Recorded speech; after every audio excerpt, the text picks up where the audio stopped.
రాజ్యాంగ దినోత్సవ వేడుకలు కర్నూలులో ఘనంగా నిర్వహించారు. అంబేద్కర్ భవన్లో తెలుగుదేశం పార్టీ ఎస్సీసెల్ మరియు జీసస్ సోల్జర్స్ మినిస్ట్రీస్ ఆధ్వర్యంలో డాక్టర్ బిఆర్ అంబేద్కర్ విగ్రహానికి పూలమాలలు వేసి ఘనంగా నివాళులర్పించారు.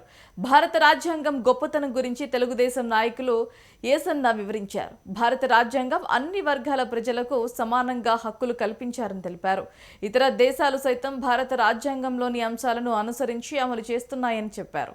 అయితే ఈ కార్యక్రమంలో ఏసన్న, భాస్కర్రావు, శివన్న, పెంచలయ్య, మణిప్రకాష్, రవికుమార్, మద్దిలేటి, కిరణ్, సందీప్, కాంతమ్మ, సుజాత తదితరులు పాల్గొన్నారు. బాబాసాహెబ్ అంబేద్కర్ వర్ధిల్లాలి భారత రాజ్యాంగం, వర్ధిల్లాలి భారత రాజ్యాంగం.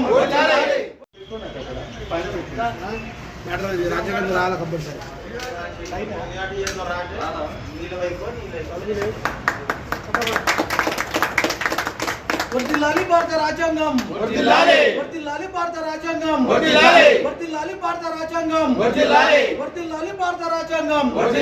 జోహార్ బాబాసాహెబ్ అంబేద్కర్, వర్ధిల్లాలి అంబేద్కర్ ఆలోచన విధానం, వర్ధిల్లాలి అంబేద్కర్ ఆలోచన విధానం. జోహార్ బాబాసాహెబ్ అంబేద్కర్, వర్ధిల్లాలి భారత రాజ్యాంగం, వర్ధిల్లాలి భారత రాజ్యాంగం. నమస్కారం.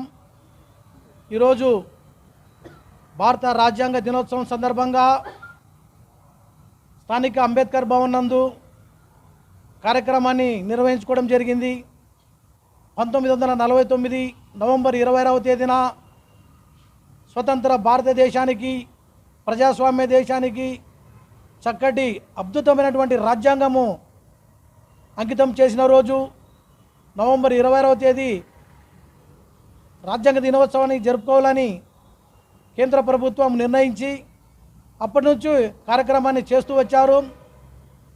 70 ఏళ్ళు గడిచిన భారతదేశంలో కుల మతాలకు అతీతంగా స్వేచ్ఛ, సమానత్వం, సౌభ్రతత్వం, హక్కులను చక్కగా అందిస్తున్నటువంటి భారత రాజ్యాంగం పట్ల గర్వం వ్యక్తం చేస్తున్నాము. భారతదేశానికి రాజ్యాంగం ఉండాలని నాటి పెద్దలు బాబాసాహెబ్ అంబేద్కర్ని అంబేద్కర్ రచన కమిటీ చైర్మన్గా నియమించి దాదాపు 200 మంది పైగా కమిటీ సభ్యులను ఏర్పాటు చేస్తే 2.5 సంవత్సరాలకు పైగా అంబేద్కర్ గారు రాత్రనక పగలనక నిద్రాహారాలు మాని అద్భుత రాజ్యాంగాన్ని భారతదేశానికి అందించడం జరిగింది. ఈరోజు ఈ దేశంలో ఏమాత్రమైన హక్కులను అనుభవించగలుగుతున్నామంటే ఆ మహనీయుని పుణ్యమే అని మేము ఈ సందర్భంగా ఆయనని కొనియాడుతున్నాము. ఈరోజు భారతదేశం మొత్తం మీద ఈ భారత రాజ్యాంగం మీదనే ఆధారపడి నడుస్తుంది. ఇన్ని భారతదేశంలో ఉన్నటువంటి కుల మతాలకు అతీతంగా వేల కోట్ల మంది ప్రజలలో ఉన్నప్పుడు భారత రాజ్యాంగం మీదనే ఆధారపడి నడుస్తుంది. కాబట్టి ఇది ఎంతో గొప్ప విషయంగా అంబేద్కర్ గారికి ఒక గొప్ప అవకాశాన్ని భారతదేశంలో ప్రజలందరికీ ఇచ్చారు. ఎస్సీ, ఎస్టీ, బీసీ, మైనార్టీలకు కూడా